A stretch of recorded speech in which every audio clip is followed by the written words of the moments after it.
is the third law, but there are so many numerical problems regarding this topic. Okay, तो time हो गया है, right?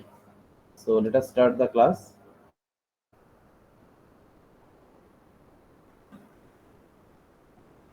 Good evening. So first, हाँ, good evening. Good evening. Good evening. Okay, तो second, okay, section B से बताओ कौन हो सेक्शन बी से? Only one, Archisman, sir Shivam Roy. Sir Shivam, Anupam. Anupam. अच्छा शिवम बताओ, सेक्शन बी में लास्ट क्या टॉपिक हुआ था? Sir last second law of motion में आपने वो कराया था, जंपिंग फ्रॉम रूफ वाला प्रॉब्लम, और ये सेकंड लॉ का लिखाया था कुछ।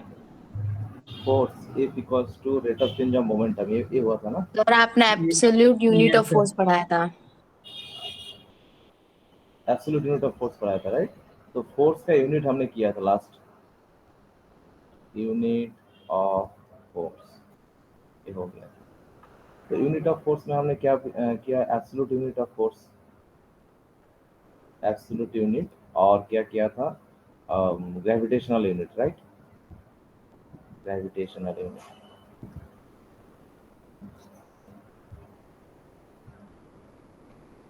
Unit of force. तो एब्सोल्यूट यूनिट जो क्या है? एब्सोल्यूट यूनिट नॉर्मल जो यूनिट है, that is CGS and SI, right? CGS और एसआई में क्या क्या है? सीजीएस में क्या है और एसआई में क्या है? सीजीएस एसआई में सभी को पता है क्या है, न्यूटन, और सीजीएस में टाइम, राइट? तो हम 1 न्यूटन किसको बोलते हैं बताओ? सेक्शन ए बताओ, 1 न्यूटन किसको बोलते हैं?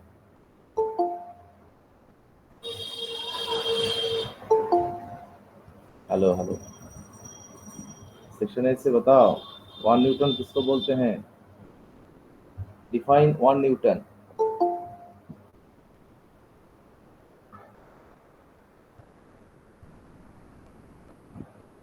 दिवार का बताओ, what is 1 Newton? So 1 Newton is the force where 1 meter per second acceleration is acted upon a body of mass 1 kg. That force is known as 1 Newton. Very good. So अगर तुम्हारे पास 1 kilogram का एक object है, उसके ऊपर तुम कुछ amount force लगा रहे हो, और इसके बाद इसमें जो एक्सेलरेशन प्रोड्यूस होता होगा, अगर वो 1 मीटर पर सेकेंड स्क्वायर होता है, तो उसको हम क्या बोलते हैं? The amount of force is called 1 newton. The amount of force is called 1 newton, that is 1 kilogram, 1 kilogram 1 metre per second. Per second square. तो हम इसको क्या बोलते हैं? 1 kilogram metre Meter per per second square. Second square. This is called 1 newton. इसका definition ये है, if an object is subjected to a force, if an object of mass 1 kilogram is subjected by, and the acceleration producing in the object is equals to 1 meter per second square, right? Then the amount of force is called 1 Newton. Okay, ये definition हमने दिखाया था, right? और dine के लिए क्या है? Dine के लिए सेम चीज है। इफ एन ऑब्जेक्ट ऑफ मास क्या है? 1 ग्राम, and is subjected 1 gram is subjected by a force, and acceleration produced is 1 centimeter per second square, then the force is called 1 dyne, right? ये था हमारा definition of 1 Newton and 1 dyne का। That is the absolute unit of force। ये क्या है? ये absolute है।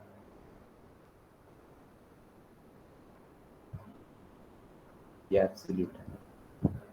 Second हम क्या करेंगे? सेकंड हम देखेंगे gravitational unit of force, right? Gravitational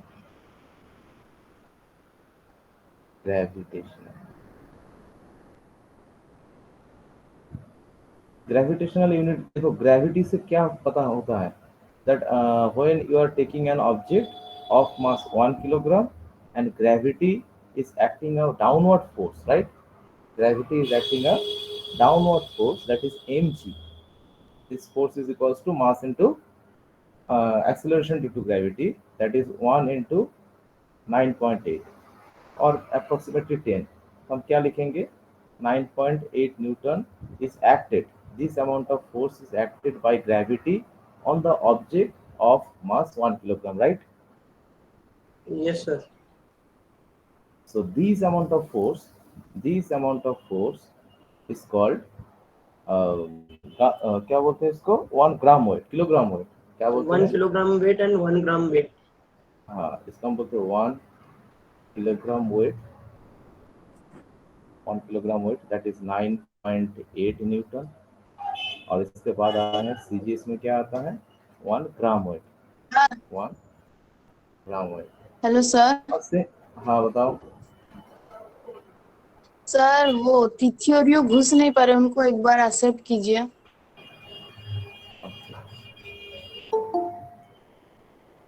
तो सीजीएस में क्या होता है? 1 ग्राम वेट, ठीक है ना? तो एसआई में है 1 किलोग्राम वेट और इस सीजीएस में होता है ग्राम वेट, क्योंकि एसआई में वेट का the unit of weight in SI is sorry in of mass is 1 kilogram, right? Mass का जो एसआई यूनिट क्या है? 1 किलोग्राम। तो 1 किलोग्राम को ग्रेविटी जिस फोर्स से डाउनवर्ड इसको खींचेगा, इसको हम क्या बोलते हैं? 1 kilogram weight, right? This is the amount of force acted upon an object of mass 1 kilogram and amount of force acted upon of an object of mass 1 gram. तो दोनों के ऊपर जो फोर्स अप्लाई होगा इसको हम बोलेंगे gravitational unit of force. Very easy, इसमें कोई कंफ्यूजन है? तो एब्सोल्यूट तो सभी को पता है, और ग्रेविटेशनल क्या है? Same thing that is due to the gravity, same thing that is due to the gravity. Second law is अच्छा, और सेकेंड थिंग क्या था उसके बाद था हमारा second law in component form, in component form, right? ये था सेकेंड थिंग। तो सेकेंड लॉ से हम what you are getting from the second law? You are getting from second law is rate of change of momentum. What you are getting? The rate of change of momentum is equals to force, right? और हमें क्या पता है? Momentum P equals to m into v. The rate of change of momentum will be coming out m dv dt, right? देखो अगर कोई doubt है तो उसी टाइम बोलना है, ठीक है ना? चुपचाप मत बैठे रहो। तो F इक्वल्स टू, अगर किसी को कोई डाउट है उसी टाइम पूछोगे, dp dt equals to m into a। Okay, तो तुम्हें दो फॉर्मूला मिल गया, F equals to dp dt जो यहाँ पर लिखा हुआ है ऑलरेडी नंबर 1, और F equals to mass into acceleration, ये तो पहले से ही पता था, राइट? 1 2। तो यहाँ पर दो चीज ध्यान रखना है। नंबर 1, अगर किसी भी ऑब्जेक्ट के ऊपर ग्रेविटी के फोर्स अप्लाई होता है, ठीक है ना? कोई भी फोर्स अप्लाई होता है, अगर ग्रेविटी होता है तो नीचे की तरफ आएगा, मतलब उसका नॉर्मल रिएक्शन फोर्स बनेगा। हम देखेंगे एक एक करके। If you are applying an amount of force on any object of mass m, right? If friction is zero, then acceleration will produce on the object, okay? Object का एक acceleration produce होगा। जब तक फोर्स अप्लाइड है ये acceleration उस time instant के लिए रहेगा, ठीक है ना? जब तक तुम इसके ऊपर फोर्स अप्लाई करोगे उस इंस्टेंट, उस टाइम इंटरवल के लिए एक्सेलरेशन उसमें अप्लाई होगा। जिस इंस्टेंट में फोर्स जीरो हो जाएगा उसी इंस्टेंट में एक्सेलरेशन भी जीरो हो जाएगा। अगर फोर्स अप्लाइड है, फ्रिक्शन जीरो है, फोर्स अप्लाइड है तो एक्सेलरेशन है, अगर फोर्स अप्लाइड नहीं है तो एक्सेलरेशन जीरो है। And what you have already learned from the first law, that is the object can be raised और इन यूनिफॉर्म मोशन, और इन यूनिफॉर्म मोशन, कि दोनों में क्या है, फोर्स जीरो होता है, राइट? यस और नो? अगर ऑब्जेक्ट रेस्ट में है और यूनिफॉर्म मोशन में है, दोनों ही for both of them the force is zero, and when the force is there there should be some acceleration on the object. Condition क्या है? There is no distributive force, right? कोई भी frictional force, viscous force, ये सब force नहीं है, तो ये होगा, नहीं तो नहीं होगा। ओके, तो बताओ अब तक कोई प्रॉब्लम है? किसी एक को रिकॉर्ड करना पड़ेगा। Someone record the class and send me the link. Okay, section B.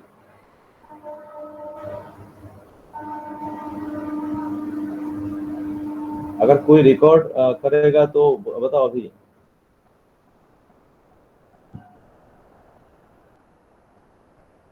Hello,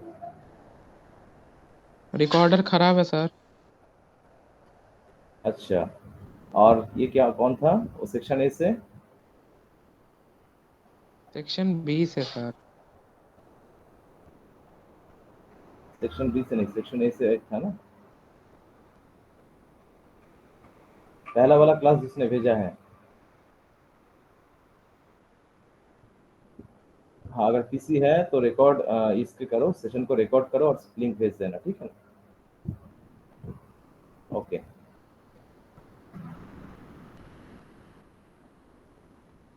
तो ये हो गया conservation, sorry momentum, rate of change of momentum, जो हमें कहाँ से मिलेगा?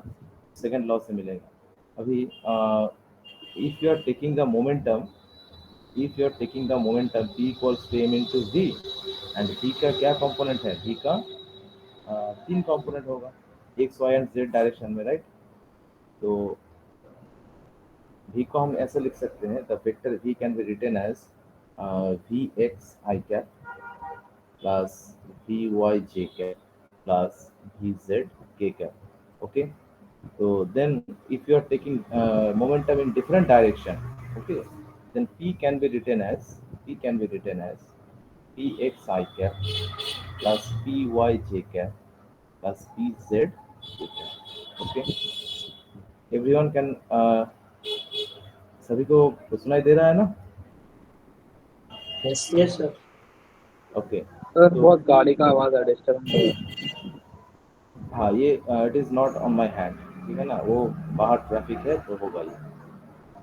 तो मोमेंटम का सॉरी, हाँ, momentum depending on the velocity, mass and velocity is a vector, so that it can be separated out by 3 components, px, vy, vz, जो हमने वेक्टर में पढ़े हैं। तो so if you are taking each and every component individually, then you will get different kind of moment direction of the momentum. That is, if you are considering x component, then you will write fx is equals to dpx dt, fy is equals to dpy dt, that is only one component of force, that is y component, and fz equals to dpz dt, right? ये क्या हो गया? ये 3 component हो गया 3 direction में, एक x direction, y direction, z direction. तो हम क्या लिखेंगे? m इंटू ए एक्स, m इंटू ए वाई, m इंटू ए जेड, राइट? तो तुम्हें क्या मिलेगा? 3 कंपोनेंट में एक्सेलरेशन मिलेगा, जो एक्सेलरेशन आएगा ना उसका 3 कंपोनेंट मिलेगा, x, y and z, right? तो क्योंकि मोमेंटम क्या है, equals to sorry rate of change of momentum क्या है? f equals to dp dt, dp dt is nothing but m dv dt, m dv dt is equals to m into a। तो force मतलब मास into acceleration, और यहाँ से तुम्हें क्या मिलेगा? एक्सेलरेशन का 3 कंपोनेंट मिलेगा, ठीक है? ओके, ये हो गया momentum in component form, okay, और second law in component form. Next आ जाओ, कॉन्सेप्ट ऑफ इनर्शियल मास। इसके बाद जो है इनर्शियल मास, मास के थ्रू तुम्हें क्या मिलेगा? concept of inertial mass. Inertial mass.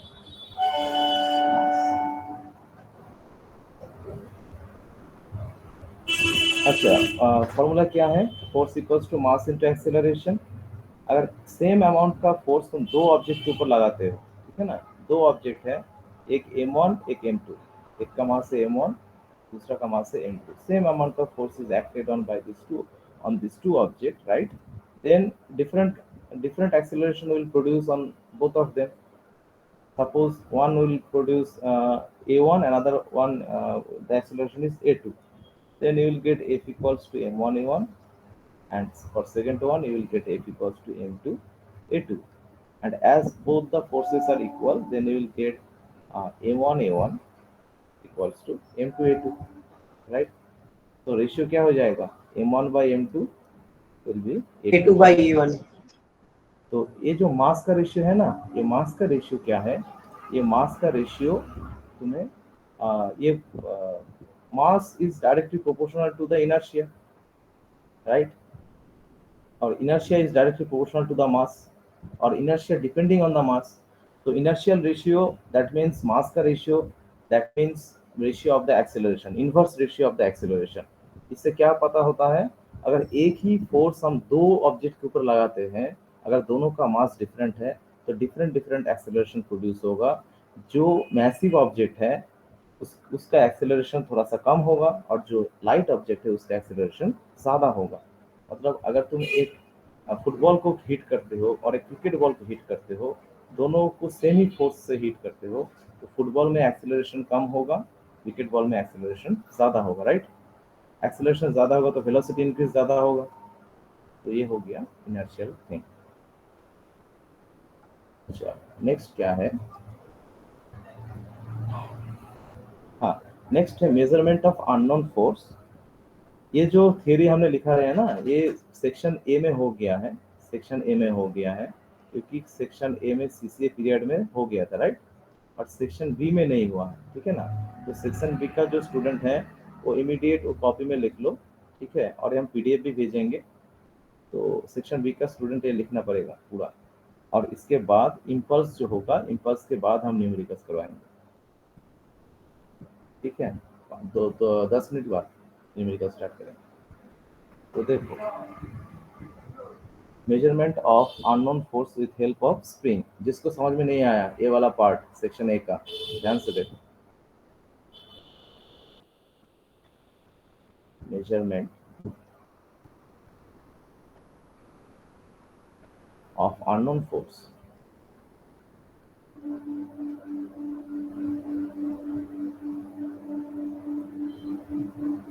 by using spring, right?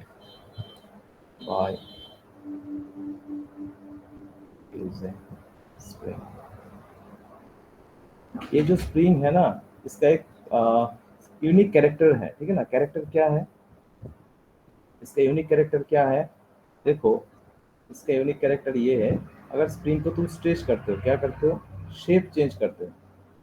तो हो सकता है बाहर की तरफ, हो सकता है अंदर की तरफ. If you are hitting on the spring and if you are applying some force on the spring, then the shape of the spring will change, right? Or it will compress. और अगर तुम बाहर की तरफ फोर्स लगा रहे हो तो it will extend. So we will consider the compression only. So if the compression is delta x, अगर तुम एक फोर्स लगा रहे हो, इसके थ्रू इसमें कंप्रेशन आया है डेल्टा एक्स, तो स्प्रिंग का एक स्प्रिंग कांस्टेंट होता है. क्या होता है? Spring constant. तो स्प्रिंग कांस्टेंट के को हम बोलते हैं spring constant. It is depending on the nature of the spring, ठीक है ना? स्प्रिंग अगर बहुत हार्ड मटेरियल से है तो स्प्रिंग कांस्टेंट बढ़ जाएगा, अगर बहुत सॉफ्ट मटेरियल है तो घट जाएगा, एंड अगर थिकनेस बहुत ज़्यादा है, मतलब पूरा डिपेंड होता है स्प्रिंग के ऊपर. So what you will do, you will write the formula something like that, F equals to K into delta x. That is the amount of force. Initially देखो, इनिशियली कोई भी स्प्रिंग को छोटा वाला डिस्प्लेसमेंट लाने के लिए ज़्यादा फोर्स अप्लाई करना नहीं है. थोड़ा सा फोर्स अप्लाई करोगे उसका छोटा डिस्प्लेसमेंट होगा. अगर if you have want to displace और if you want to compress the spring very high amount, और बहुत ज़्यादा तुम कंप्रेस करना चाहते हो, as far as you will go, your applied force will increase, or you have to increase your force according to the compression, right? जितने तुम compress ज़्यादा कंप्रेस करना चाहोगे उतना ज़्यादा फोर्स अप्लाई करना पड़ेगा, राइट? मतलब जब देखो, जब इनिशियली 1 सेंटीमीटर कंप्रेस करोगे उसमें ज़्यादा फोर्स नहीं लगेगा, बट जब एंड में आके 1 सेंटीमीटर अप्लाई करना चाहते हो, डिस्प्लेस करना चाहते हो, तो बहुत ज़्यादा फोर्स लगता है, राइट? तो ये हो गए स्प्रिंग के कैरेक्टर, और इसमें फॉर्मूला क्या है? F equals to K into delta x. Delta x क्या है?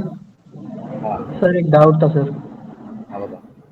सर यहाँ पे एफ इक्वल्स टू के डेल्टा एक्स में माइनस आई एस होगा ना, क्योंकि अगर स्प्रिंग के लेंथ को चेंज करेंगे, अगर वो अंदर की साइड जाएगा तो माइनस आएगा ना। डेल्टा एक्स लिया है, प्लस माइनस नहीं लिया था। डेल्टा एक्स मतलब चेंज इन द लेंथ। वो नहीं सर, वो नहीं।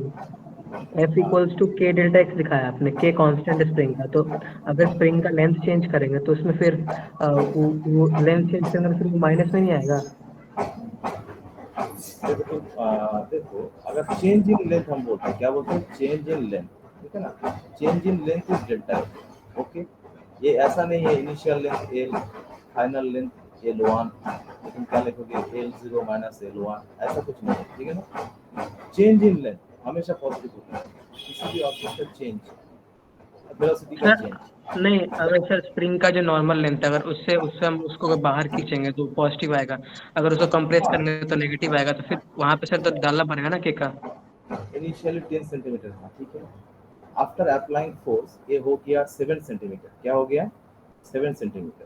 कितना चेंज हुआ है बताओ, कितना चेंज हुआ है? -3 का। 3 सेंटीमीटर। प्लस माइनस ये तो वेक्टर नहीं है ना, वेक्टर्स में तुम लिखोगे प्लस माइनस डायरेक्शन के लिए, हाँ फोर्स में तुम लिख सकते हो, ठीक है? तो चेंज क्या है? मैग्नीट्यूड क्या है? Magnitude 3 centimetre, right? ये बाहर की तरफ भी हो सकता है, अंदर की तरफ भी हो सकता है, okay? Just only take the magnitude, not the direction, okay? नहीं सर, क्लियर नहीं हुआ। अब बताओ। नहीं हुआ सर क्लियर। क्या है, समझ में नहीं आया? No sir. मैग्नीट्यूड, मैग्नीट्यूड पता होता है ना, कोई भी वेक्टर का मैग्नीट्यूड क्या होता है? उसका लेंथ होता है, राइट? तो मैग्नीट्यूड अगर एक वेक्टर में का लेंथ है 10 सेंटीमीटर, तो मैग्नीट्यूड तुम क्या नहीं लिखो, सर, डाल आप के सर आप बस ये बता दो ना कि अगर उसको हम अंदर की साइड कंप्रेस करेंगे तो उसमें क्या कोई पॉजिटिव नेगेटिव चार्ज लगेगा या नहीं?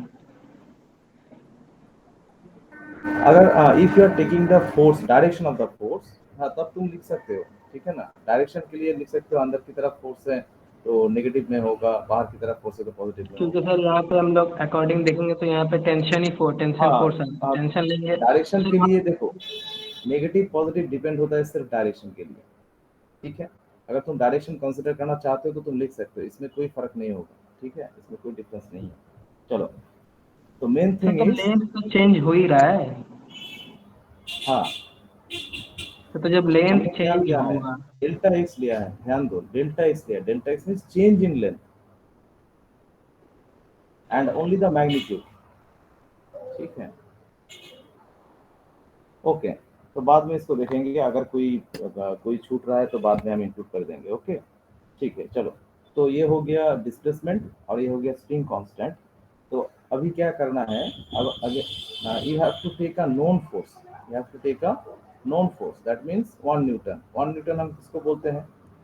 अगर 1 न्यूटन फोर्स हम अप्लाई करेंगे इसके ऊपर, स्प्रिंग के ऊपर, 1 न्यूटन हम किसको बोलते हैं? 1 किलोग्राम ऑब्जेक्ट के ऊपर 1 metre per second square acceleration produce होगा, राइट?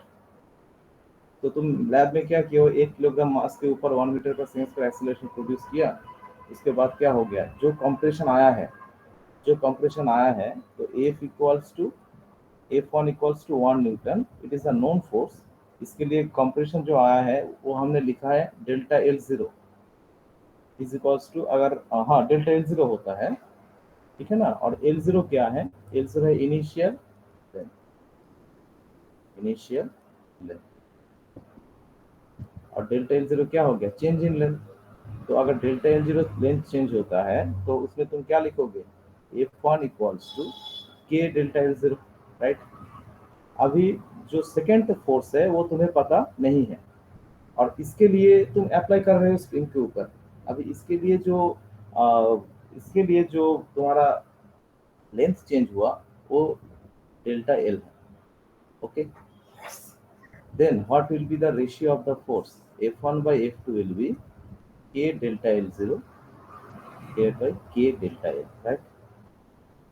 सो यहाँ से के कट जाएगा और तुम्हें क्या मिलेगा, F1 का वैल्यू तो 1 न्यूटन है, F1 का वैल्यू क्या है 1 न्यूटन, तो F2 तुम्हें क्या मिलेगा,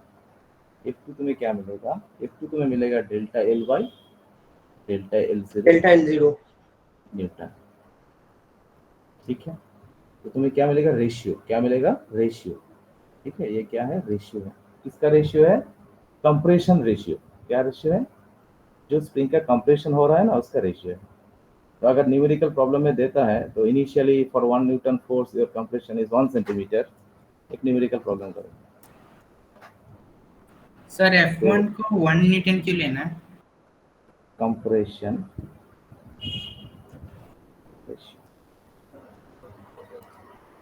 तुम कुछ और भी ले सकते हो, ठीक है ना, कुछ और भी ले सकते हो। नोन होना चाहिए, वो क्या होना चाहिए, नोन फोर्स होना चाहिए। Delta L by delta L zero that is the unknown force a, ये हो गया फॉर्मूला। हाँ, तुम्हारा जो क्वेश्चन था ना वो वाला हम क्यों लेंगे, देखो अगर तुम एफ को इनिशियली F1 को 1 न्यूटन ले रहे हो, नहीं ले तो 10 न्यूटन ले लो, ठीक है ना। 10 न्यूटन के लिए कुछ तो कंप्रेशन आएगा ना, कुछ तो आएगा इनिशियल कंप्रेशन आएगा, सपोज 2 सेंटीमीटर आ गया, ठीक है। 10 न्यूटन के लिए 2 सेंटीमीटर कंप्रेशन आया। अभी तुम्हें F2 फाइंड आउट करना है, उसमें कंप्रेशन क्या है, कंप्रेशन तुम देख रहे हो 5 सेंटीमीटर आ रहा है, ठीक है। देन फाइंड आउट F2 क्या होगा बताओ,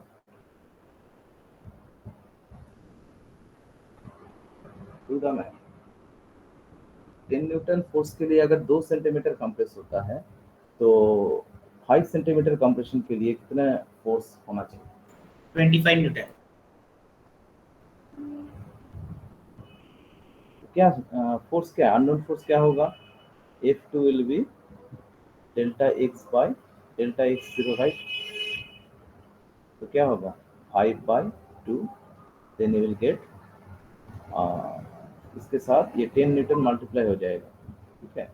बिकॉज उसमें क्या था सर, इसमें क्या था, F1 by F2 is equals to delta x by delta x zero. तो F2 हो जाएगा F1 delta x zero by delta x, तो क्या है 10 इंटू 2 डिवाइड बाय 5, 4 नहीं ज़्यादा होना चाहिए था। डेल्टा एक्स जीरो और इसमें क्या है डेल्टा एक्स 20/5, क्या हो रहा है 4 न्यूटन हो रहा है।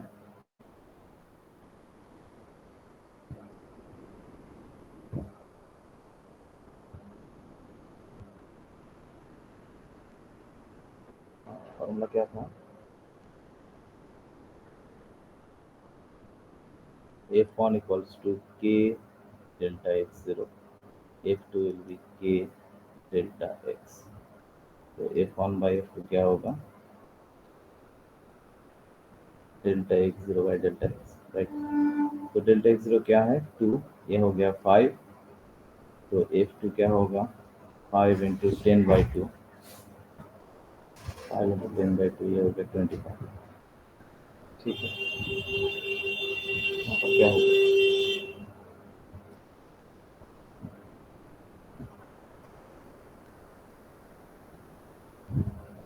F1 के लिए डेल्टा एक्स जीरो, F2 के लिए डेल्टा एक्स, ठीक ही तो है।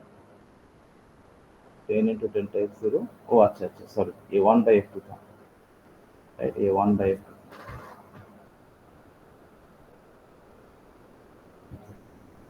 यहाँ से क्या आएगा, यहाँ से आएगा F2 equals to F1 delta x zero divide by delta x, F1 है तुम्हारा 10 इंटू डेल्टा एक्स जीरो क्या है 2 divide by 5 will get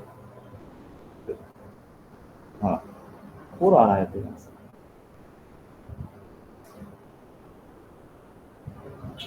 delta x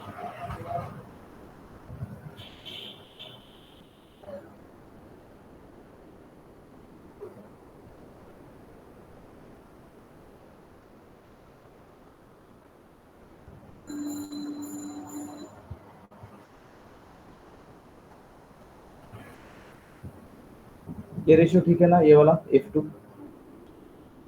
बेटा ओके तो तुम्हें F2 क्या मिलेगा ये दो फॉर्मूला यूज करोगे इसका रेशियो फाइंड आउट करोगे हो जाएगा ठीक है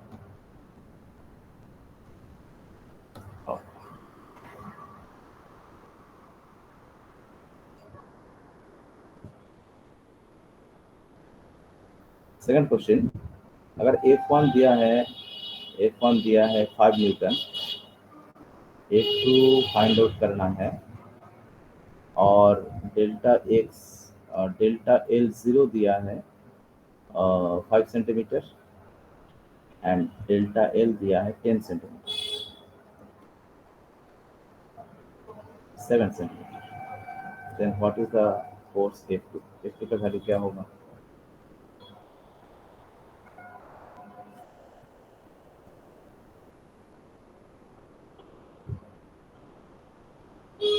सर 10 न्यूटन F1 में क्या आएगा K इंटू 5 राइट और F2 में क्या आएगा K इंटू 7 क्या होगा 7 न्यूटन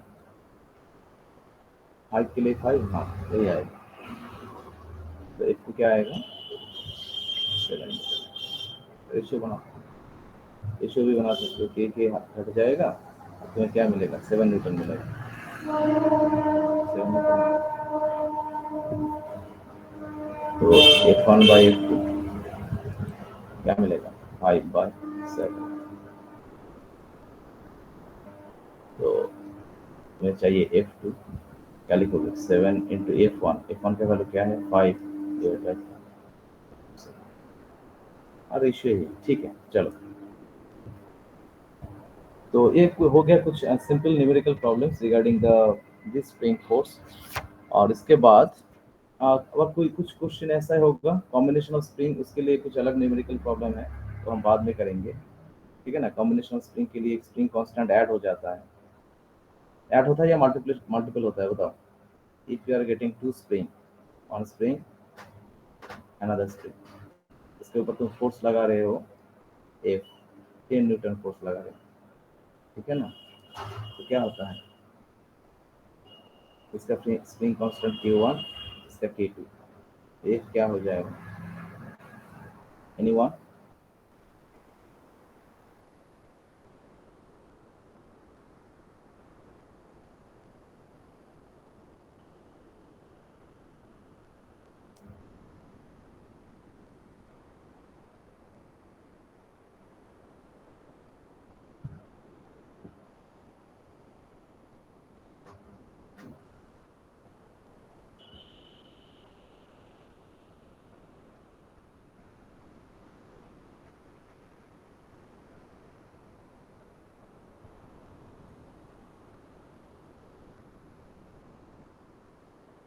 इसमें क्या हो जाएगा इसमें स्प्रिंग ऐड हो जाएगा spring constant Q plus K2 ठीक है इनटू डिस्प्लेसमेंट डेल्टा अगर ऐसा है दो स्प्रिंग है अगर ऐसा है एक स्प्रिंग ऊपर एक स्प्रिंग नीचे ठीक है दोनों में अगर तुम फोर्स अप्लाई करते हो तो इसमें K2 K1 है इसमें भी तुम्हारा F इक्वल्स टू दोनों ऐड हो जाएगा Q1 plus K2 delta x okay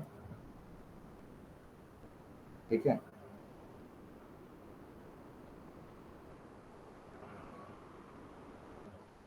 okay चलो next any doubt section A and B बताओ ये हो गया second law measurement of second law हाँ उसके बाद rate of change of momentum से कंपोनेंट और मास का रेशियो एक्सेलरेशन का रेशियो उसके बाद मेजरमेंट ऑफ अननोन फोर्स ये हो गया और इसके बाद जो आएगा वो है इम्पल्स। इसके बाद क्या आएगा? इम्पल्स। इम्पल्स क्या है? देखो फोर्स में क्या था? फोर्स में था delta P by delta T, right? अभी डेल्टा पी क्या हो जाएगा? डेल्टा पी क्या हो जाएगा? F delta T, right? तो डेल्टा पी क्या है? Change in momentum, change in momentum, right? और डेल्टा टी क्या है? Total time interval, right? तो अगर टोटल टोटल मोमेंटम जो चेंज होगा ना, इसको हम बोलते हैं इम्पल्स। जो टोटल मोमेंटम चेंज हो गया है इसको हम बोलते हैं जे, और जे इज इक्वल्स टू इम्पल्स। जे को हम क्या बोलते हैं? इम्पल्स।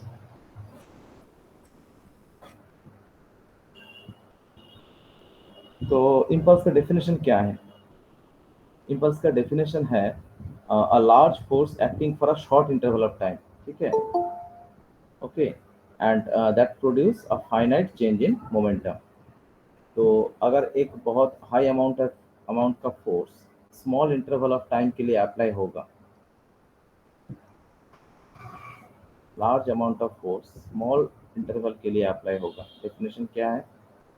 डेफिनेशन लिखो, a large amount of force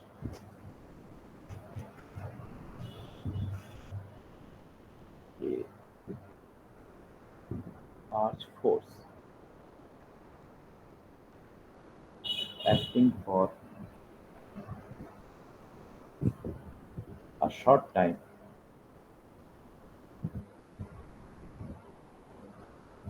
to produce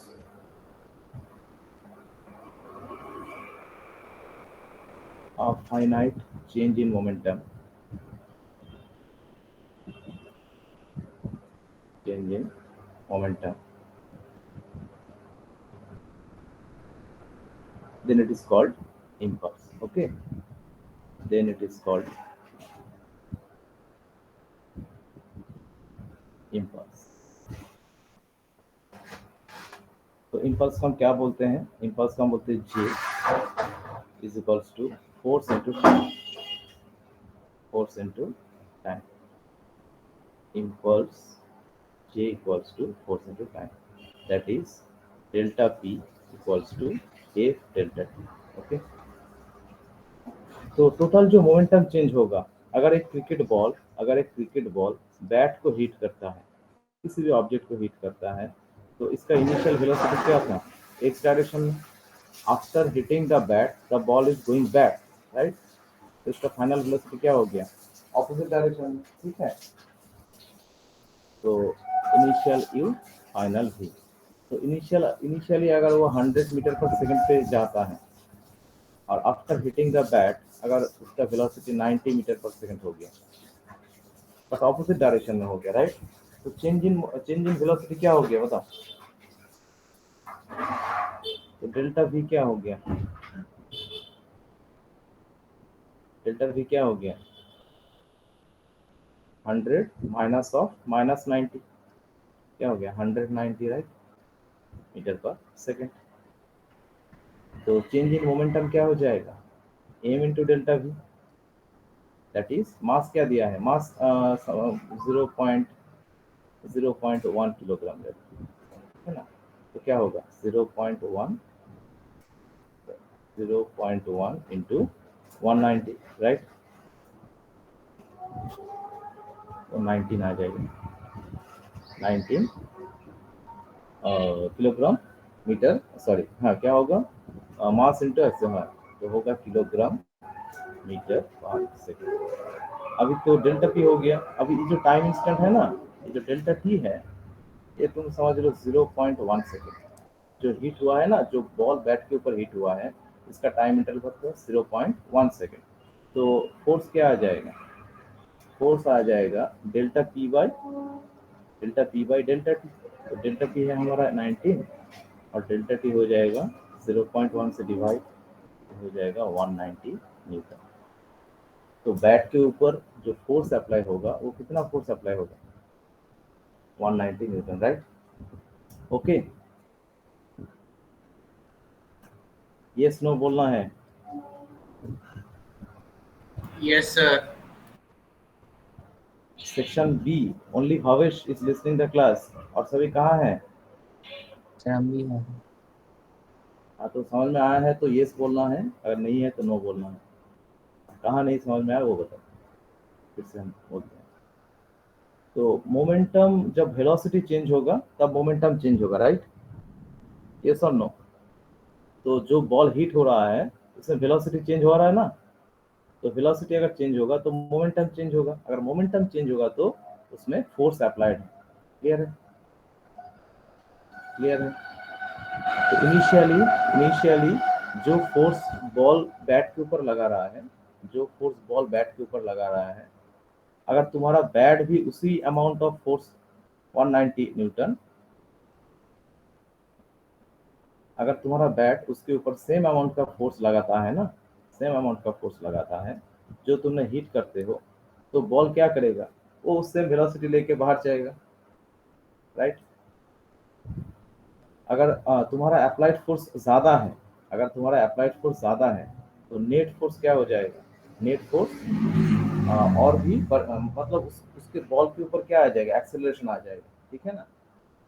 okay. If the ball is hitting on the wall, तो वॉल तो बॉल के ऊपर फोर्स नहीं अप्लाई करेगा, एक्स्ट्रा कोई फोर्स अप्लाई नहीं करेगा। जो फोर्स बॉल वॉल के ऊपर लगाएगा, वॉल उसके ऊपर सेम फोर्स अप्लाई करेगा, right? According to third law. But जो बैट है, बैट जो तुम घुमाते हो ना, इसमें क्या है? अप्लाइड फोर्स ज़्यादा होता है। इसमें बॉल क्या होगा? उसका जो वेलोसिटी होना चाहिए उसके साथ उसका एक्सेलरेशन आएगा, ठीक है? और फाइनल वेलोसिटी और बढ़ जाएगा। क्लियर है? ये थोड़ा सा ध्यान रखो। इसके बाद और क्या? तो इम्पल्स क्लियर हो गया। तो हाँ, सॉरी, तो इसमें फोर्स आ गया। अगर इम्पल्स फाइंड आउट करना है, you have to find out impulse. तो इम्पल्स के लिए क्या चाहिए? Only change in momentum, right? तो चेंज इन मोमेंटम क्या था? 19 किलोग्राम मास पर सेकेंड। क्लियर है?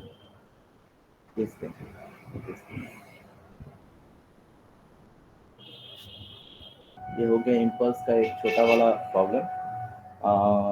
इसके बाद क्या है? इसके बाद क्या है?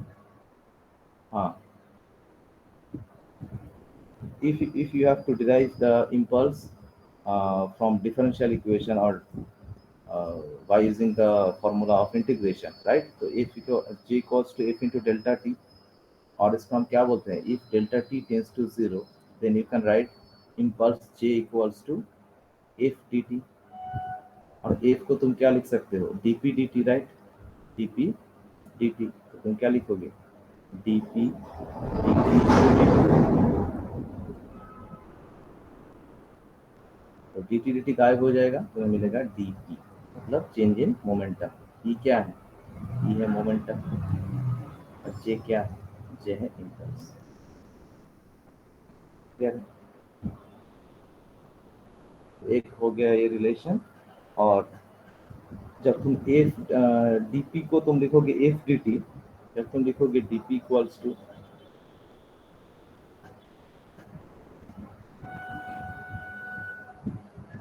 जब तुम लिखोगे डी एफ इक्वल्स टू, जब तुम लिखोगे J equals to D P equals to F D T, ठीक है? तो तुम क्या लिख रहे हो? J equals to integration 0 to t F D. तो एफ का मतलब क्या है? D P D T, right? तो 0 to t D P D T into, हाँ, integration F D T, sorry, integration F D T is nothing but integration D T into D T. D T गायब हो जाएगा, क्या रहेगा? D P रहेगा। और D P का limit क्या है? P1 to P2। तुम्हें यहाँ से क्या मिलेगा? When you will do the integration, you will get P, and after putting the value, you will get P2 minus P1। तो J क्या हो गया? J हो गया तुम्हारा चेंज इन मोमेंटम। ये हो गया इम्पल्स, ये हो गया चेंज इन मोमेंटम। ये हो गया integral equation. Okay, that is derived from the differential equation and integration. Okay. Now we are moving forward.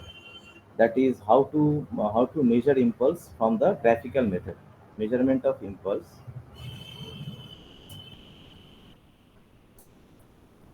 Measurement of impulse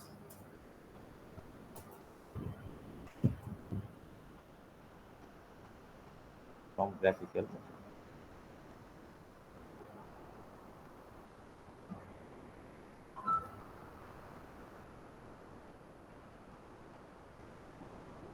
तो ग्राफिकल मेथड में क्या है, तुम्हें जो ग्राफ मिलेगा, इम्पल्स का जो ग्राफ मिलेगा वो क्या मिलेगा, force versus time, right, force versus time.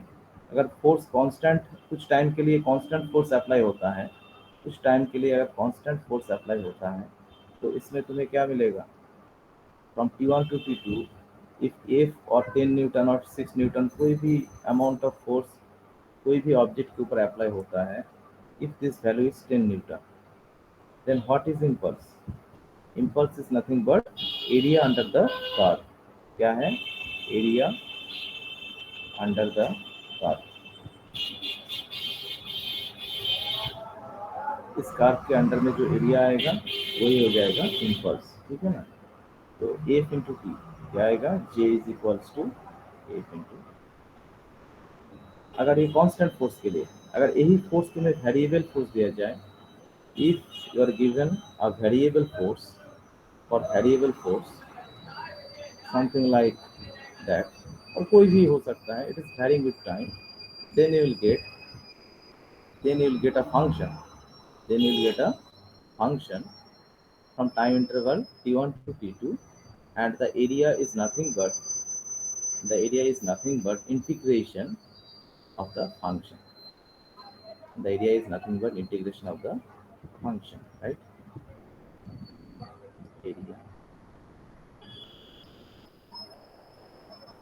Area क्या मिलेगा, तुम्हें मिलेगा F वर्सेस T ग्राफ में impulse J equals to integration F dt from T1 to T2. F का कोई भी वैल्यू हो सकता है, ठीक है ना, x स्क्वायर हाँ 2xt प्लस समथिंग कुछ हो सकता है, कोई भी फंक्शन हो सकता है, साइन फंक्शन, कॉस फंक्शन, कोई भी हो सकता है. तो इसके लिए जब तुम इम्पल्स फाइंड आउट करोगे तो तुम्हें क्या मिलेगा, इंटीग्रेशन करना होगा, ठीक है ना, and you will get area under the curve of the function f. Okay. Next, तो इम्पल्स का एप्लीकेशन क्या है, इम्पल्स का जो एप्लीकेशन है, एप्लीकेशन ऑफ इम्पल्स, एप्लीकेशन, तो इसका बहुत सारा एप्लीकेशन है. इसमें फर्स्ट एप्लीकेशन क्या था, फर्स्ट एप्लीकेशन हमने ऑलरेडी डिस्कस कर लिया है, एक cricket ball moving towards you and you are trying to catch it, right. So इसमें मोमेंटम आएगा. तो अगर तुम कैच करने के, when you are catching the ball, if you are taking your hand backward, if you are taking your hand backward, then the time interval will increase, suppose 2 second, ठीक है. जब बॉल आ रहा है तुम्हारे तरफ, तो बॉल का मास है, वेलोसिटी है, तो मास इंटू वेलोसिटी से तुम्हें क्या मिलेगा, मोमेंटम. तो तुम्हें क्या करना है, बॉल को रेस्ट में लाना है, मतलब फाइनल वेलोसिटी 0, इनिशियल वेलोसिटी कुछ था 100 मीटर पर सेकेंड, ठीक है ना. तो अगर बॉल को रेस्ट में लाना है तो तुम्हें कुछ फोर्स अप्लाई करना है, और इसमें क्या हो रहा है, the momentum of the ball is changing. So what is the time interval of this change, this time interval will give you the moment या impulse, right. अगर वो जो टाइम इंटरवल बहुत ज़्यादा होता है, मतलब जो तुम बॉल कैच कर रहे हो, अगर तुम 2 सेकेंड और 3 सेकेंड 4 सेकेंड से करोगे तो क्या होगा, इम्पैक्ट घट जाएगा, मतलब amount of force you are applying for unit time interval, this amount of force will be decrease, right. That means rate of change of momentum is equals to force अगर momentum क्या है, अगर momentum fraction of second में momentum 0 होता है तो उसमें force बहुत ज़्यादा हो जाएगा। अगर वही टाइम इंटरवल 2 सेकंड और टाइम इंटरवल बढ़ेगा तो फोर्स घट जाएगा। और सेम कॉन्सेप्ट अप्लाई होता है when you are jumping from the roof. When you are jumping from the roof to the sand और टू द वाटर, उसमें क्या होगा, योर वेलोसिटी और your momentum is decreasing by taking some time. Okay, उसमें time क्या है, ज़्यादा होता है, मतलब it is not decreasing instantly, the momentum is decreasing slowly, right. इसमें भी यही है, when you are taking your hand backward there is a motion and the momentum is changing by taking some time interval. This change in momentum is not instant. So if delta t is decreasing, force is increasing, right? F is proportional to delta p and F is proportional to 1 upon delta t. Inversely proportional to the time interval of the momentum change. F is inversely proportional to the time interval of momentum change. अगर ball fraction of second में rest में आता है तो उसमें force ज़्यादा लगेगा। अगर बॉल धीरे धीरे रेस्ट में आता है, मतलब तुम्हारा हैंड का मोशन धीरे धीरे पीछे की तरफ है, तो उसमें क्या है, मोमेंटम चेंज धीरे धीरे होगा और उसमें फोर्स भी कम लगेगा। ठीक है, क्योंकि ये टाइम के साथ इन्वर्सली प्रोपोर्शनल है, मतलब वो मोमेंटम इंस्टेंटली जीरो नहीं होगा, धीरे धीरे जीरो की तरफ आएगा, तो उसमें फोर्स कम लगेगा। क्लियर है? Any doubt? Any doubt? No sir. तो इसमें एप्लीकेशन में तुम लिखोगे कैचिंग अ बॉल, ठीक है ना, एंड लोअरिंग द हैंड। लिख लो catching the ball and lowering the hand, ये हो गया। सेकंड में आएगा falling on a hard surface and on a sand, on sand, ये हो गया जो हमने ऑलरेडी क्लास में डिस्कस किया है दोनों सेक्शन में। इसके बाद आएगा ऑटोमोबाइल्स प्रोवाइडेड विद सॉकर्स, ये भी आएगा। और बहुत कुछ है ना, जो ऑटोमोबाइल्स में सॉकर होता है ना, सॉकर में स्प्रिंग होता है, कुछ सॉकर में स्प्रिंग होता है, कुछ हाइड्रोलिक होता है, तो ये सब यूज होता है to decrease to increase the time interval of momentum change. ठीक है ना। अभी ऑटोमोबाइल में क्या है, अगर तुम इसमें जाते हो जिसमें सॉकर नहीं है, हाँ, अगर उस ऑटोमोबाइल में जाते हो तो तुम क्या देखोगे, जो जार्किंग है ना बहुत ज़्यादा होगा। जार्किंग क्या है, बहुत ज़्यादा है उसमें। क्यों होता है? Because when a vehicle is moving forward due to the irregularity on the road, it is vibrating up and down. So this vibration will change the momentum instantly. Right? Momentum क्या है सर? Momentum है mass into velocity. अगर downward velocity अगर है suppose 1 metre पर second, एक बड़ा गड्ढा में गिर गया, तो 1 मीटर पर सेकंड पे डाउनवर्ड गया, तुम्हारा मास है 70 किलोग्राम। ठीक है ना, तो इसमें मोमेंटम क्या आएगा, 70 × 1। और ये क्या है, अगर सॉकर नहीं है तो ये इंस्टेंटली पूरा जीरो में आ रहा है, फिर से जा रहा है, फिर से गड्ढा में आएगा तो फिर से जीरो में जाएगा, राइट। तो इंस्टेंटली वो क्या होता है, इंस्टेंटली वो जीरो में जा रहा है, इसमें फोर्स बहुत ज़्यादा है। ठीक है ना, 70 0.1 में क्या है, 700 मीटर। और यही फोर्स सॉकर के साथ होता, तो सॉकर के साथ जो मोमेंटम चेंज वो इंस्टेंटली नहीं होता है। ठीक है ना, अगर वो 1 सेकंड में होता है तो यही हो जाएगा 70 मीटर। ठीक है ना, यही डिफरेंस होता है। जब सॉकर यूज होता है तो मोमेंटम धीरे धीरे डिक्रीज होता है, जब सॉकर नहीं होता है तो मोमेंटम फटाफट फ्रैक्शन ऑफ सेकंड में होता है और जार्किंग हाई हो जाता है। और इसमें सर एक टाइम 0.1 और एक टाइम 1 सेकंड क्यों सर? देखो, जब तुम सॉकर यूज करोगे ना तो ये जो कार नीचे आएगा ना, कार का जो व्हील वो धीरे धीरे उसको एब्जॉर्ब करेगा, मतलब मोमेंटम इंस्टेंटली जीरो में नहीं आएगा, डायरेक्टली तो हिट नहीं हो रहा है ना। ये जो बॉडी है ना, body of the vehicle and the wheel and soccer is in between. when the wheel is hitting the ground, जो नीचे आ जाएगा, जो गड्ढा में जाएगा, तब ये जो बॉडी है ना वो तो उसका क्या बोलते हैं, फर्स्ट लॉ से क्या था, इनर्शिया के थ्रू उसी डायरेक्शन में जाएगा, बट उसका जो आफ्टर हिटिंग द ग्राउंड इसमें मोमेंटम इंस्टेंटली, अगर सॉकर नहीं है तो मोमेंटम इंस्टेंटली जीरो में जा रहा है, अगर सॉकर है तो उसको थोड़ा सा टाइम लगेगा मोमेंटम जीरो में जाने के लिए। इसलिए हम एग्जाम्पल के थ्रू बोल रहे हैं। अगर इंस्टेंटली मतलब 1 माइक्रोसेकंड 1/10 मतलब 0.1, इसमें देखो 700 न्यूटन हो रहा है। अगर इंस्टेंटली नहीं हो के 1 सेकंड में हो रहा है तो देखो इसमें 70 न्यूटन हो रहा है। तो तुम देखोगे वॉल्वो बस होता है ना, देखो वॉल्वो बस ऐसा इंस्टेंटली नहीं होगा, वो जब किसी भी गड्ढा में जाएगा तो हिल जाएगा। इसको क्या बोलते हैं, like a boat on the river. एक बोट क्या होता है, इस साइड हिलता है ना, वॉल्वो बस देखो हिलेगा। ये कभी भी ऐसा नहीं होगा, इंस्टेंटली जार्किंग नहीं होगा उसमें, because the sockers are using is very high quality and it does not allow to change the momentum instantly, so that the force is decreasing here. इसमें जार्किंग भी बहुत कम है। क्लियर है? Okay sir. ओके चलो, और इसके बाद क्या है, एप्लीकेशन हो गया। हाँ, इसके बाद कुछ न्यूमेरिकल प्रॉब्लम्स में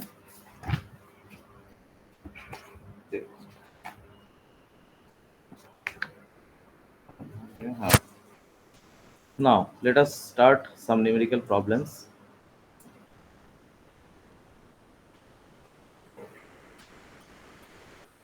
Question number 1 क्या है, दो कर लिया है ना, 2-3 कर लिया यहाँ से। अच्छा,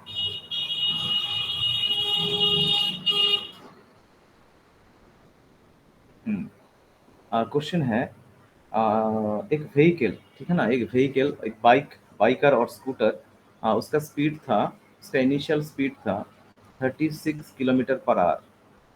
ये 36 किलोमीटर पर आवर से मूव हो रहा है। हाँ, सामने एक चाइल्ड को देखा, है ना, और कोई भी ऑब्स्टेकल को देखा रोड के ऊपर, then he applies the brake. Okay, तो एक व्हीकल आगे की तरफ जा रहा है, उसका initial velocity 36 kilometre per hour, सामने कुछ देखा और उसने ब्रेक लगाया। तो ब्रेक मतलब क्या है, बैकवर्ड फोर्स, राइट। तो ब्रेक लगाने के बाद उसका क्या हो गया, डी एक्सेलरेशन होगा, राइट, डी एक्सेलरेशन होगा। और स्कूटर क्या हो गया, 5 सेकंड के बाद वो क्या हो गया, रेस्ट में आ गया।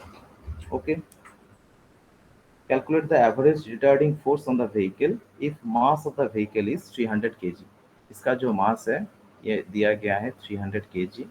Okay, and calculate the average retardation. ये डी एक्सेलरेशन का वैल्यू फाइंड आउट करना है। चलो स्टार्ट करो। Find out the deceleration. Initial velocity 36, final velocity is 0. Time of change in momentum is 5 seconds, and mass is 300 kilogram. Solve it.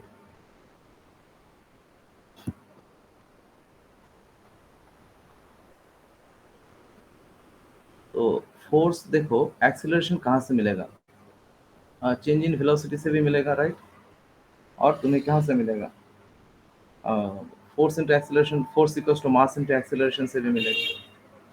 अगर force find out करोगे तो मास तो पता है, एक्सेलरेशन मिल जाएगा। और तुम ये भी कर सकते हो v minus you by T, यहाँ से भी मिलेगा। तो फाइनल v है, इनिशियल क्या है 36 और t क्या है 5 second, right.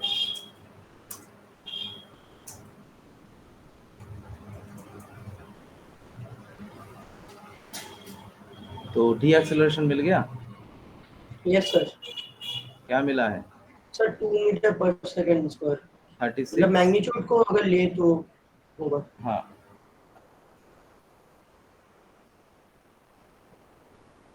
$36 kilometre per hour को तुमने इसमें करो, मीटर पर सेकंड में कन्वर्ट कर दिए, तो 10 मीटर पर सेकंड होगा।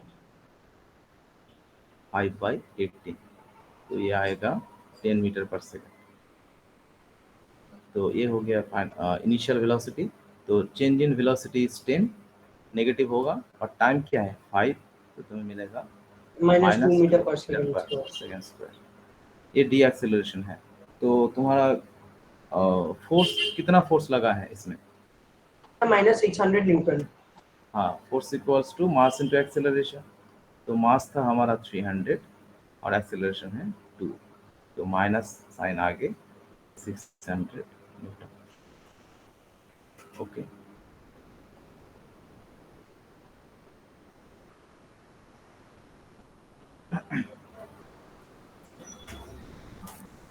नेक्स्ट क्वेश्चन है, सेम क्वेश्चन है। एक व्हीकल जिसका यूनिफॉर्म वेलोसिटी में सॉरी यूनिफॉर्म एक्सेलरेशन में है, ठीक है ना। एक व्हीकल जिसका यूनिफॉर्म एक्सेलरेशन में है, इसका एक्सेलरेशन क्या है, 4 मीटर पर सेकेंड स्क्वायर, ठीक है। और 10 सेकंड के लिए क्या किया, at 10 second a stone is dropped from the window of the bus from 2 metre height. ये सेक्शन ए में हो गया था, right. What is the magnitude of the velocity acceleration of the stone at 10.2, ये हो गया था। एक बस जा रहा है जिसका एक्सेलरेशन है 4 मीटर पर सेकेंड स्क्वायर, और फ्रॉम इनिशियल वेलोसिटी 0 और फाइनल वेलोसिटी इसका क्या है, फाइनल वेलोसिटी तुम्हें फाइंड आउट करना है। टाइम इंटरवल क्या है, टाइम इंटरवल दिया है लाइक 10 सेकेंड, ठीक है।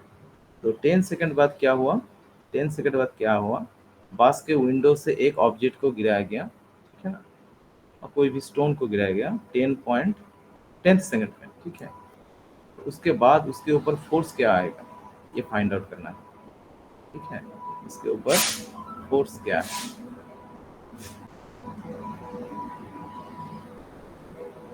तो क्या है बताओ। इनिशियल वेलोसिटी दिया है, फाइनल वेलोसिटी तुम्हें फाइंड आउट करना है, टाइम दिया है, एक्सीलरेशन बोला है, तो क्या होगा। So v is equals to 4 meter per second. 40 meter per second. हाँ, v equals to u plus 80, u 0 है, एक्सीलरेशन है 4, टाइम है 10, then you will get 40 metre per second. ये हो गया 10 सेकेंड पे वेलोसिटी।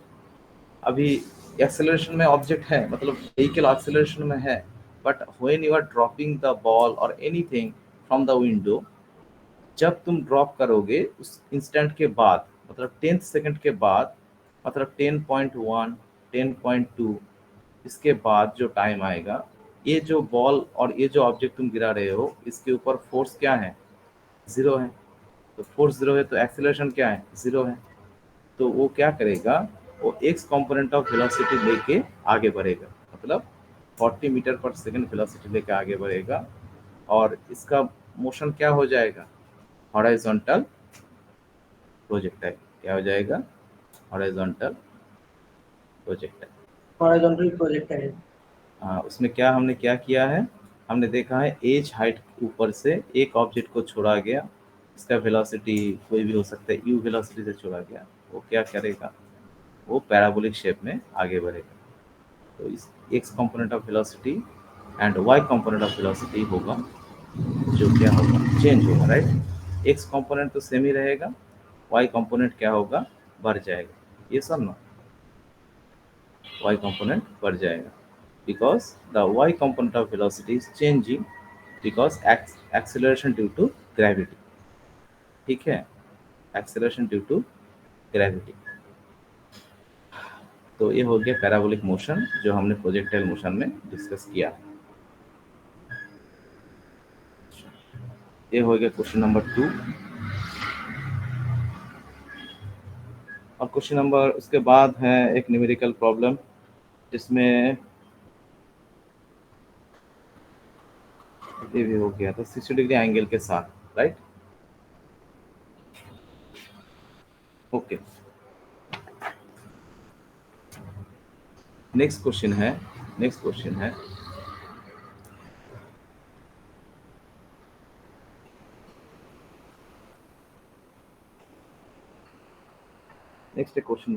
करो, बुलेट वाला क्वेश्चन, ठीक है ना। अगर एक बुलेट कोई भी वुडन ब्लॉक को हिट करेगा, ठीक है, ऐसा कुछ न्यूमेरिकल प्रॉब्लम आ सकता है। कोई भी बुलेट कोई भी मास हो सकता है, राइट, 0.1 किलोग्राम। अगर ये बुलेट क्या करेगा, सीधा जाके एक वुडन ब्लॉक को हिट करेगा, ठीक है, सीधा जाके क्या करेगा, वुडन ब्लॉक को हिट करेगा और कुछ दूर जाके वो रुक जाएगा, ओके, ठीक है। So its velocity is something कुछ होगा शायद, velocity 200 है, 200 मीटर पर सेकेंड। एंड ये क्या किया, सरफेस से टकराया और बीच में कहीं जाके रुक गया। और ये जो डिस्प्लेसमेंट है सपोज 10 सेंटीमीटर है। ओके ओके, नाउ अगर 200 मीटर पर सेकेंड से एक बुलेट हिट करता है एक वुडन ब्लॉक को and after 10 centimetre it stop, okay, then what is the force exerted on the bullet, what is the decelerating force exerted on the bullet, बताओ। Deceleration find out करो, force find out करो।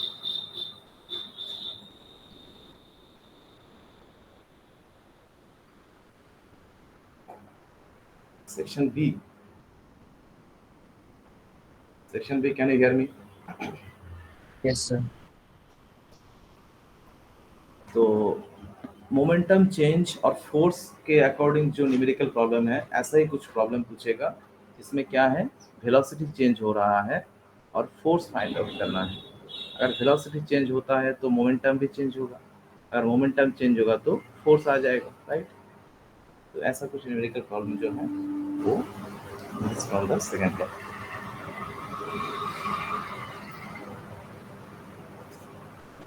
Mass is given here, that is 0.1, and displacement is also given, but here what you know the formula V equals to U plus AT, right। तो V क्या है, finally bullet क्या हो जाएगा, रुक जाएगा, तो फिर फाइनल वेलोसिटी 0 है, इनिशियल Sir. वेलोसिटी 2। हाँ सर टाइम तो दिया नहीं है, तो सर हम लोग थर्ड काइनेमेटिक इक्वेशन से करेंगे तो और भी इजी होगा। हाँ, तो थर्ड यूज करो, यहाँ से तुम्हें टाइम मिलेगा, सॉरी AT दोनों नहीं है, थर्ड यूज करो। V square equals to U square minus 2AS। S क्या है, एस है 10 सेंटीमीटर, मतलब 0.1 मीटर। हाँ, तो फाइनल वेलोसिटी 0, इनिशियल वेलोसिटी 200 का स्क्वायर माइनस 2, ये तो हमें मिलेगा और एस तो दिया गया है 0.1, then you will get A equals to 200 into 200 divided by 0.1 into 2, right. यहाँ से तुम्हें क्या मिलेगा, तुम्हें मिलेगा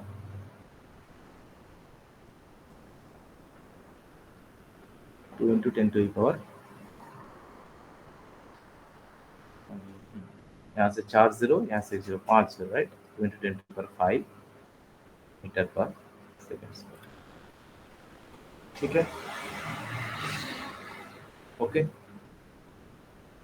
तो ये जो एक्सेलरेशन और रिटार्डेशन है, ये रिटार्डेशन बुलेट के ऊपर अप्लाई होगा, क्योंकि बुलेट एक मीडियम के थ्रू जा रहा है और मीडियम क्या करेगा, इसके वेलोसिटी को डिक्रीज करेगा, मतलब मीडियम उसको रोकेगा जाने के लिए बिकॉज ऑफ फ्रिक्शन, ठीक है ना। When the bullet is entering a medium, that can be a would, that can be anything, then velocity will decrease due to friction, and this velocity this time interval or this deaccelerating force is 2 into 10 to the power 5 meter per second square that you are getting. So what is the resistive force? That is nothing but mass into acceleration. Mass क्या दिया है 0.1, acceleration क्या है 2 into 10 to the power 5, तो तुम्हें क्या मिलेगा 2 into 10 to the power 4 newton, right. Okay, yes sir. Same problem दे सकता है अगर तुम्हें ये दिया जाए, अगर वो टाइम दे दिए, टाइम दे के बोले भाई देखो 2 सेकंड बाद बुलेट रेस्ट में आया है, बुलेट का मास सेम मास है 0.1 kg, और बुलेट का मास 0.1 kg, वेलोसिटी सेम था, इनिशियल वेलोसिटी 200, ठीक है ना, मीटर पर सेकेंड। 2 सेकंड बाद वो रेस में आया है, तो तुम क्या करोगे, एक्सेलरेशन फाइंड आउट करो और फोर्स फाइंड आउट करो, then what you will do. Sir पहले तो हम लोग एक्सीलरेशन को निकालेंगे, तो उसके लिए sir first kinematic equation use करेंगे। फास्ट यूज करोगे उसके बाद एक्सेलरेशन आएगा तो फोर्स आएगा तो तुम इजीली फाइंड कर पाओगे, राइट। Resistive force.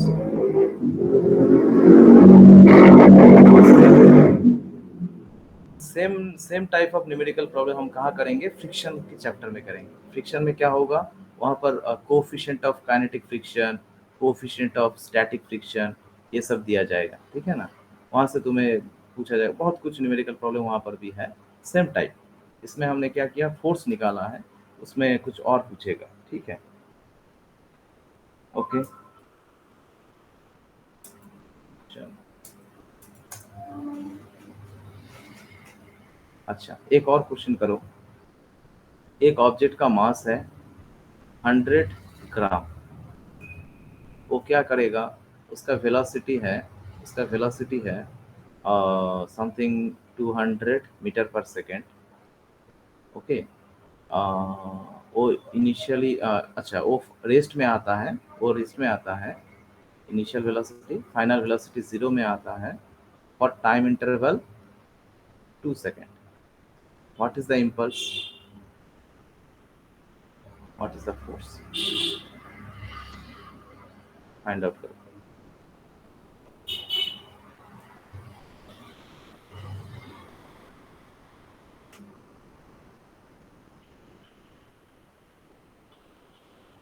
सेक्शन भी कुछ बताओ।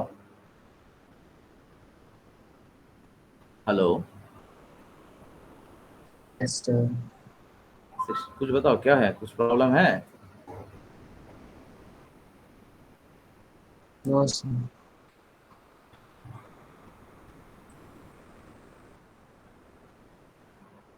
Only 3, 3, 6, 7, 12, 13 students are present, right?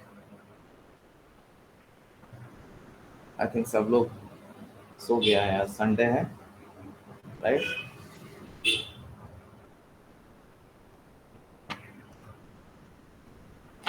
तो हाँ,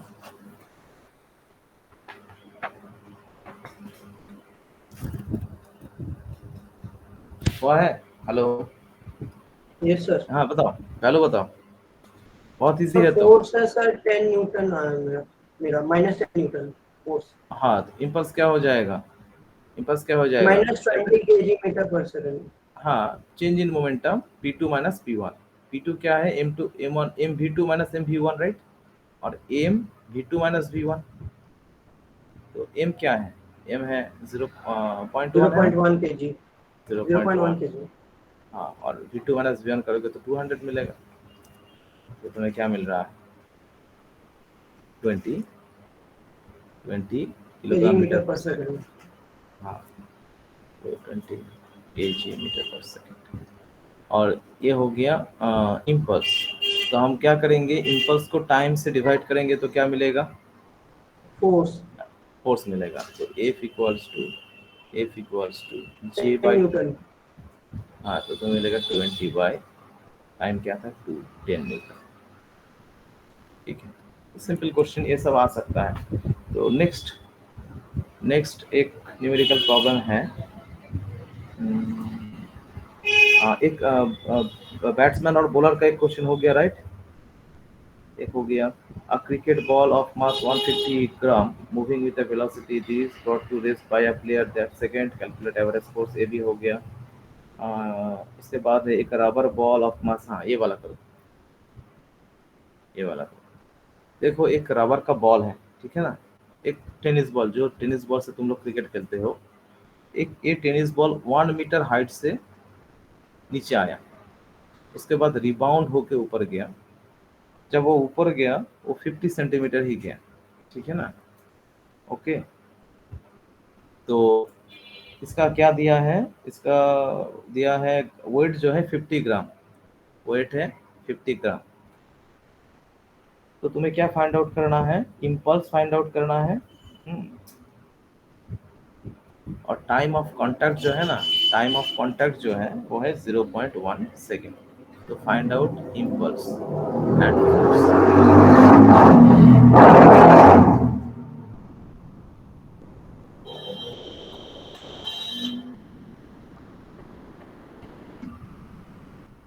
इनिशियल वेलोसिटी क्या था इसमें?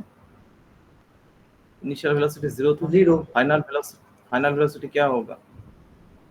Equals to u plus gt, right?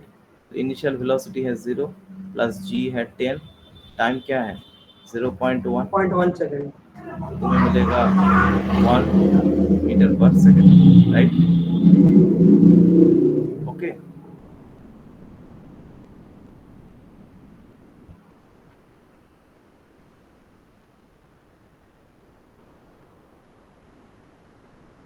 Yes, sir. नहीं, इसमें जो टाइम दिया गया है ना, ये टाइम ऑफ इम्पैक्ट है, ये डेल्टा टी, ये डिफरेंट है। यही प्रॉब्लम उस दिन भी हुआ था, राइट? तो तुम्हें टाइम अभी नहीं दिया गया है, तुम्हें दिया है हाइट। सर वी तो क्या स्क्वायर यूज इक्वल करें? To u square plus 2 plus second. हाँ, वो भी यूज कर सकते हो, हाइट से भी कर सकते हो, ठीक है ना? यू स्क्वायर प्लस 2as, हाँ हाइट इसमें भी है। तो final velocity p is equals to root over 2ah, that is equals to root over 2 into 10, और हाइट क्या है 1 मीटर। तो तुम्हें क्या मिलेगा √20, हाँ तो 2√5 आएगा, राइट? हाँ Yes, sir. 2√5 आएगा। तो ये हो गया हमारा फाइनल वेलोसिटी। अभी तो initial velocity 0, final velocity that, और जब रिबाउंड होके ऊपर जा रहा है, तो 50 सेंटीमीटर जा रहा है, राइट? तो उसमें सेकंड फार्मूला में तुम क्या लगाओगे? एज का वैल्यू लिखोगे 50 मतलब 0.5, और उसमें क्या है डी एक्सेलरेशन है, राइट? तो उसमें तुम्हें क्या मिलेगा? फाइनल वेलोसिटी क्या मिलेगा? उसमें तुम्हें फाइनल वेलोसिटी क्या मिलेगा? तो when it is going upward, तो उसमें फाइनल वेलोसिटी 0 है। इनिशियल वेलोसिटी क्या है 2√5, ठीक है? और एक्सेलरेशन क्या है? डी एक्सेलरेशन है, that is -10 metre per second square. Now वो हाइट क्या है? हाइट है 0.5, तो तुम्हें क्या मिलेगा? वो वाला फॉर्मूला यूज करोगे, v square equals to u square minus 2as। तो v हो गया 0, u हो गया तुम्हारा 2√5 का whole square, that is 20 minus 2 into 10, और डिस्प्लेसमेंट क्या है 0.5। तो तुम्हें क्या मिलेगा? हाँ sorry, u square initial velocity, अच्छा सॉरी, यहाँ पर क्या हो गया, वेलोसिटी थोड़ा सा चेंज हो गया ना, इम्पैक्ट के थ्रू वेलोसिटी क्या हो गया, चेंज हो गया। तो तुम्हें क्या चाहिए? यही वेलोसिटी चाहिए, ये वेलोसिटी 20 नहीं है, ठीक है? Because due to impact there is some frictional force और कुछ डिसिपेटिव फोर्स के थ्रू इसका, अगर ये टोटली फुल्ली इलास्टिक कॉलिशन होता, तो इसमें वेलोसिटी चेंज नहीं होता, ठीक है? ओके, जिस वेलोसिटी से हिट करेगा उसी वेलोसिटी से वो आगे भी बैक भी करेगा, बट ये इलास्टिक कॉलिशन नहीं है, इसलिए वेलोसिटी थोड़ा सा डिक्रीज करेगा। वेलोसिटी डिक्रीज करेगा तो मोमेंटम भी डिक्रीज, कुछ फोर्स भी उसमें डिसिपेट हो जाएगा, राइट? हम वो इलास्टिक कॉलिशन बाद में देखेंगे। इलास्टिक कॉलिशन दो टाइप का कॉलिशन होता है। जो एटम्स एंड मॉलिक्यूल्स में जो कॉलिशन है वो हो elastic coalition, fully elastic coalition, और जो नॉर्मल जो ऑब्जेक्ट होता है ना, रियल लाइफ ऑब्जेक्ट का कॉलिशन इनइलास्टिक कॉलिशन होता है। तो इसमें तुम्हें u प्राइम लिखो, इसको अगर u1/u' लिखो तो इसमें u प्राइम स्क्वायर और u प्राइम और u1 कुछ भी लिखो, इसमें क्या लिखेगा, क्या आएगा √2 into 10 into 0.5, then you will gate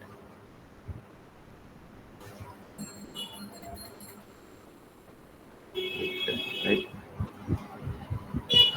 तो हमें क्या है, हमें पता है u पता है, u प्राइम पता है, मतलब जो नीचे आ रहा है और जो वेलोसिटी से ऊपर जा रहा है, ये था 2√5, और सॉरी ये भी था, और ऊपर जो जा रहा है वो हो गया √10, ये था √20, ये था √10। तो इसमें क्या हो गया, मोमेंटम चेंज हो गया ना। तो P1 क्या है, m इंटू वी, और P2 क्या है, m इंटू यू प्राइम। तो यहाँ से तुम्हें मिलेगा देन तुम्हें फाइंड आउट करना है फोर्स के लिए, इम्पल्स के लिए तुम्हें क्या फाइंड आउट करना है, चेंज इन मोमेंटम, राइट। तो क्या होगा P2 minus P1, P2 minus P1, तो m u prime minus v, तो m का वैल्यू क्या है, m का वैल्यू क्या दिया है 50 ग्राम, मतलब 0.5, राइट। 0.5 और हाँ √10 माइनस √20, तो ये नेगेटिव में आएगा, नेगेटिव में आएगा। एक second,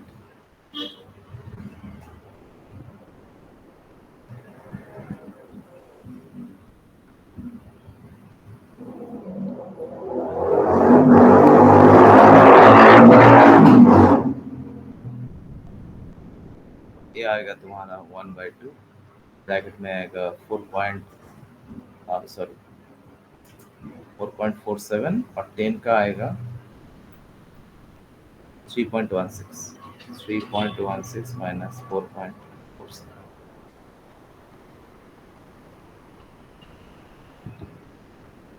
So when you are doing that, then you will get 1.30, then you will get 1.309 divided by 2, 0.65 Newton meter per second, right? Sorry, kilogram meter per second, force into time. हाँ, तो force क्या आ जाएगा, change in momentum, rate of change of momentum, that means delta P by delta T. अभी delta P क्या है, जे, वही तो निकाले हैं हम 0.65, और ये जो मोमेंटम चेंज हुआ किस टाइम इंटरवल में हुआ है, किस टाइम इंटरवल में हुआ है बताओ। 0.1 सेकंड। 0.1 second, very good. तो 0.1, तो इसकी क्या करोगे, 10 से मल्टीप्लाई होगा ऊपर, तो तुम्हें क्या मिलेगा, क्या मिलेगा 6.5 समथिंग मिलेगा, राइट। 6.5 न्यूटन। हाँ 6.5 न्यूटन, 6.5, ये हो गया फोर्स। ओके,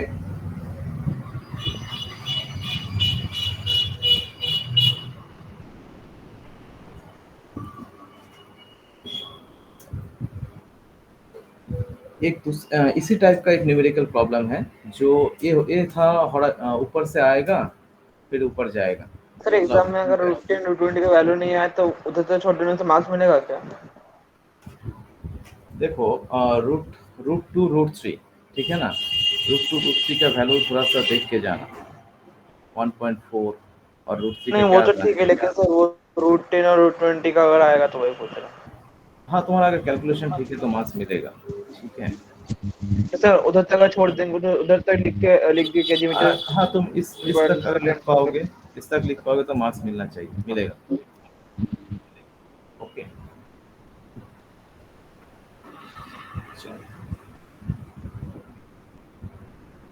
और क्या है, अगर तुम एमसीक्यू करते हो, एमसीक्यू में तो तुम्हें ऑप्शन दिया जाएगा ना, उसमें तुम्हारा थोड़ा सा प्रॉब्लम है।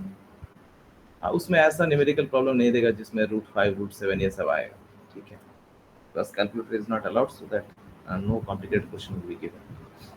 चलो, और एक एनसीईआरटी का एक न्यूमेरिकल प्रॉब्लम है, देखोगे एनसीईआरटी में देखोगे, एक बॉल इसके ऊपर हिट हो रहा है, इसके ऊपर वॉल के ऊपर, राइट।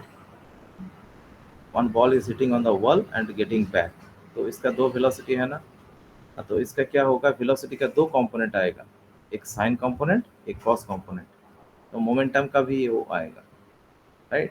इसका वेलोसिटी है vx vy, और जब वो जाएगा उस टाइम पे भी दो वेलोसिटी कंपोनेंट आएगा, एक हो जाएगा vx, एक हो जाएगा vy। यस और नो? Hello, yes sir. हाँ, तो जब इंक्लाइन होके जा रहा है, हाँ अगर परपेंडिकुलरली हिट होगा, कोई भी बॉल कोई भी ऑब्जेक्ट अगर परपेंडिकुलर हिट होगा तो वो वेलोसिटी डायरेक्टली चेंज हो रहा है, इसका कोई कंपोनेंट नहीं आएगा, तो डायरेक्ट जो चेंज होगा डायरेक्टली तुम कैलकुलेट कर पाओगे। अगर वो एंगल के साथ हो रहा है, एक सर्टेन एंगल जो इसमें है, जो इसमें ऑलरेडी दिया गया है, एंगल क्या है, थीटा एंगल के साथ हो रहा है, तो तुम क्या करोगे, vx क्या लिखोगे, vx तो तुम लिखोगे v, अगर ये थीटा है तो ये भी थीटा है, तो ये हो जाएगा v cos थीटा और ये हो जाएगा v sin थीटा, राइट। और ये क्या हो जाएगा, ये भी हो जाएगा v cos थीटा और क्या हो जाएगा v sin थीटा। अगर वेलोसिटी का दो कंपोनेंट मिल गया, then I think you are getting the component of momentum also, right.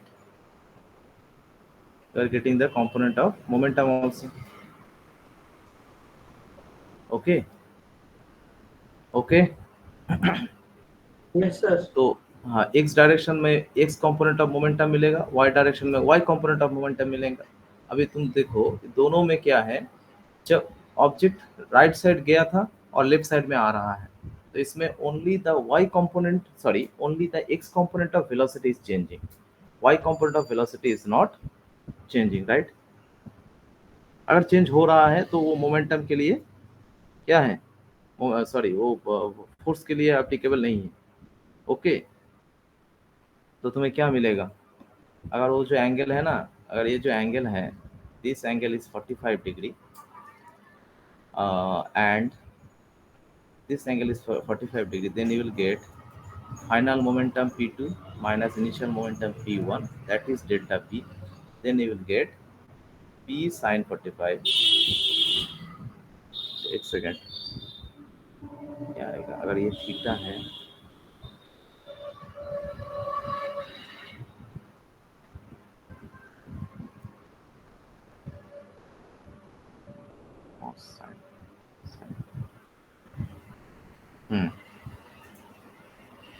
तो इसमें तुम्हें क्या मिलेगा, ये हो गया, सॉरी P2 क्या आएगा, P2 मतलब इसको तुम्हें लेना पड़ेगा PX2, अच्छा P2, सॉरी P2, तो तुम क्या हो जाएगा माइनस PX माइनस, हाँ ये नेगेटिव में है तो माइनस PX होगा और हम इसको लिखते हैं PX प्राइम, ठीक है ना। तुम ये लिख सकते हो PX prime minus PX prime मतलब ऑपोजिट डायरेक्शन में है, तुम क्या लिखोगे minus PX cos theta minus of PX cos theta, right. तो तुम्हें क्या मिलेगा माइनस 2PX cos थीटा मिलेगा, राइट। PX cos थीटा नहीं है, ये P cos थीटा है क्योंकि x कंपोनेंट है, तो तुम्हें मिलेगा minus 2P cos theta, that is nothing but minus 2P cos 45, क्योंकि थीटा क्या है 45 डिग्री है। ओके, तो इनिशियल मोमेंटम क्या था, इनिशियल मोमेंटम था m Vx, मतलब m into v cos theta, और फाइनल क्या हो गया नेगेटिव में m into v cos theta, तो नेगेटिव माइनस इनिशियल तो हो गया minus 2P cos theta. P क्या है, P हो जाएगा m इंटू v और v के साथ cos थीटा आएगा, ठीक है। तो तुम यहाँ पर ये भी लिख सकते हो, थोड़ा सा लिख लेना, ओके। इसको हम ऐसे लिख सकते हैं माइनस P cos थीटा, और इसका हम ऐसे लिख सकते हैं P cos थीटा।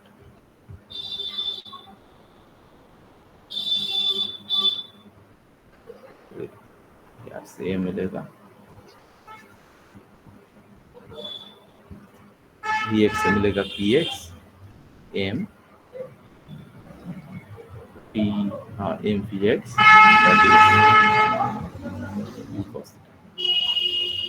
ओके। तो जब when the object is hitting on the ground or any surface perpendicular to the surface, तब तुम्हें कोई component लेना नहीं है, but when it is hitting with some certain angle, then it is getting automatically two component of velocity, and the x component is responsible for the hitting for the impulse. X component is responsible for the impulse, ठीक है। मोहम्मद ताला का भी आ रहा है। तो impulse के लिए, सरफेस के ऊपर इम्पल्स के लिए ओनली एक्स कंपोनेंट रिस्पॉन्सिबल है, राइट। तो वाई कंपोनेंट करोगे, देखोगे वो रिस्पॉन्सिबल नहीं है।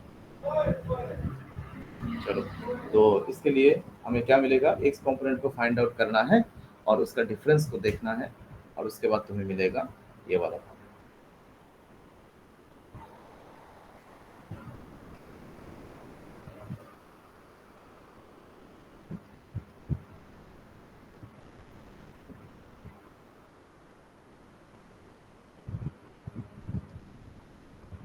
ओके, आई थिंक समझ में आया है ये सब।